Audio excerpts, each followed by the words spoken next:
Drake Maverick got an upset win over LA Knight in a non-title match. No $1 million title on the line. Knight was distracted by Cameron Grimes, his butler, who he had stand outside the ring holding up his $1 million belt for all to see. He was leaning through the ropes talking to Grimes about how to position the title as he's holding it. When Maverick drop-kicked him, he went head first right into the belt, and the Maverick rolled him up for the win.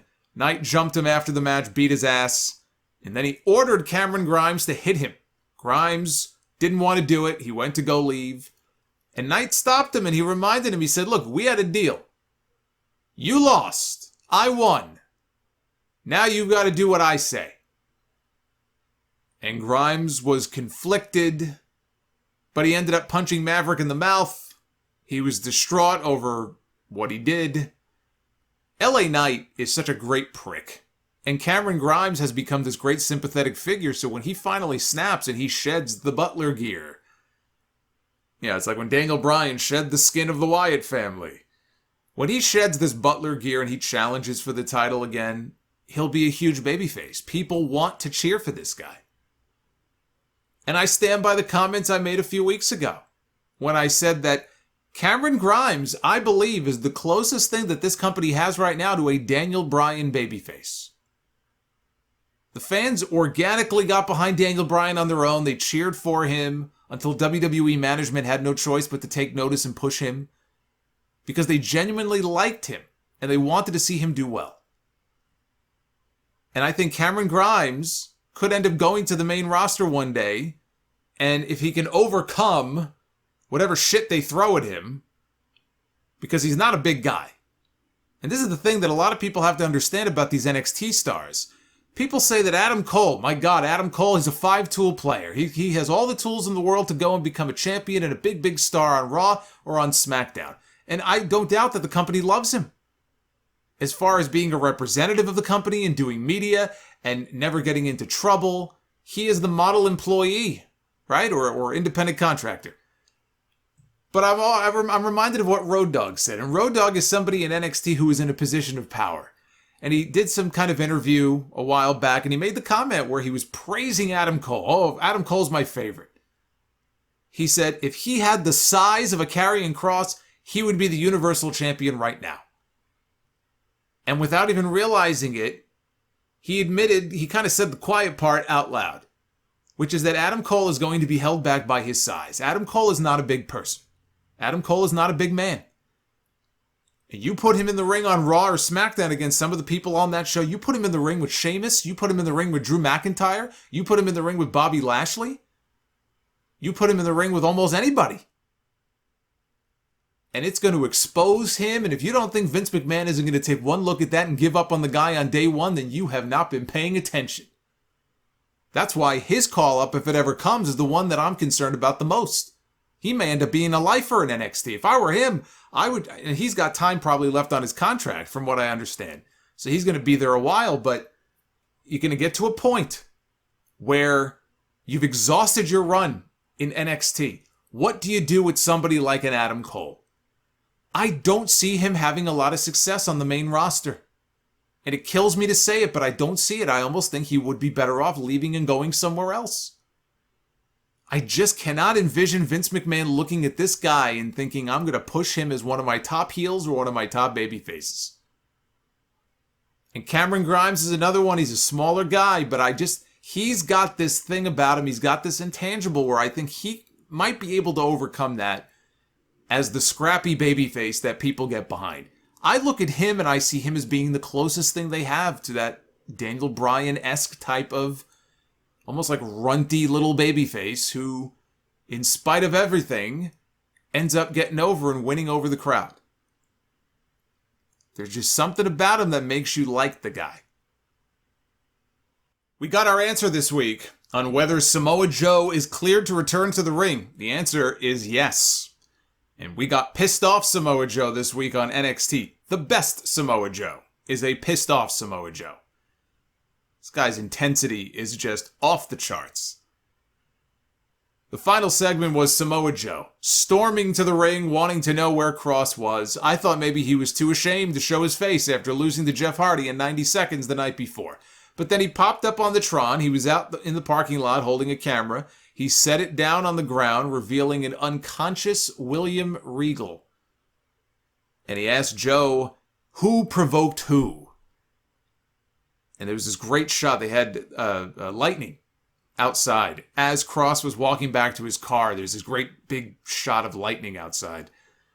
Joe ran to the back, but by the time he got there, Cross sped away in his car. Joe screamed as they went off the air. Some spoiler notes from the tapings for this week and next, so you have been warned.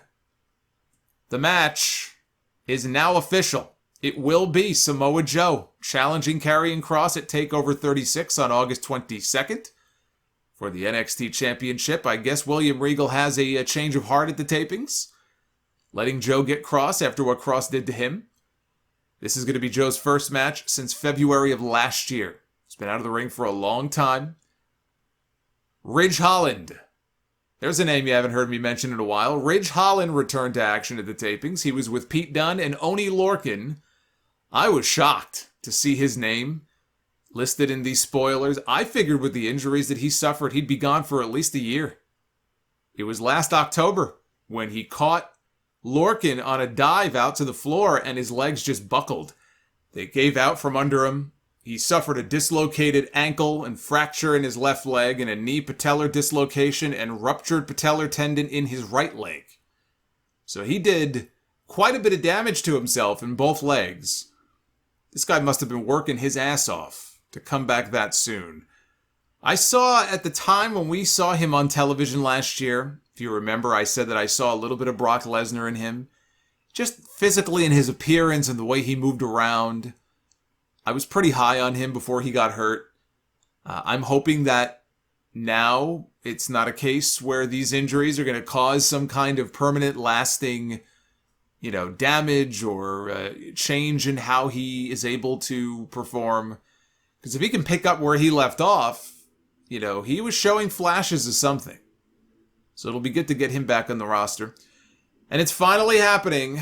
Dakota Kai turned on Raquel Gonzalez at the taping that is going to air this week. That sets up the Women's Championship match for TakeOver. I guess we're not getting a babyface Dakota after all, which is too bad.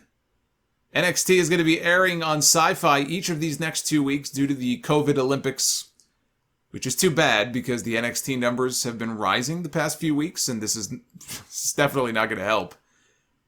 They also announced that Walter will defend his United Kingdom Championship at TakeOver 36 against Ilya Dragunov in a rematch of my pick for WWE Match of the Year in 2020 from NXT UK. These two were supposed to meet for the UK title last week on NXT UK, but it got postponed due to what they said was a serious hand injury that Walter sustained. Probably from, beating the fuck out of somebody. He hurt his hand. It obviously was not as serious as they feared. Either that or it was a work. Because they're wrestling a TakeOver. That is going to be can't miss. But Walter now stands at over 840 days as NXT UK champ. He's like the Bruno Sammartino of NXT UK, this guy. And Dragunov, if you've never seen him wrestle, he's the real deal. This, to me, feels like a title change. This feels like a title change with Walter moving over to the main NXT brand post-TakeOver. It's what I would do. I think the time has come. You take the championship off of him, you shift him over full-time to the main NXT brand, and eventually he is the one who challenges Samoa Joe for the NXT championship should Joe beat Kross in their match. Joe against Walter is the match that you build to. The pieces are all there. Joe is going to challenge for the title. Walter is going to defend his. You get a title change in both matches. Everything is set in motion. And you build to Joe against Walter. Now, when they plugged TakeOver on TV this week, they mentioned Orlando. They didn't specifically say it would be at the CWC, but they specifically did say Orlando. And I'm really hoping it is not at the CWC. I don't know why they don't find a venue to do it in Vegas. They're already going to be going to Vegas for SummerSlam that weekend, the night before, unless they just don't have the confidence that they can sell enough tickets right now for NXT, which is very possible. But if not Vegas, I would even take Full Sail. You can fit 400, 500 people in Full Sail, which is more than what they get in the CWC. It would be a nice little homecoming for them. Anything but the tired COVID Coliseum, not for a takeover. You want to do TV there, that's fine. They've built a nice little, studio setting for themselves. Not for takeover. They have to get out of that building for these takeover shows.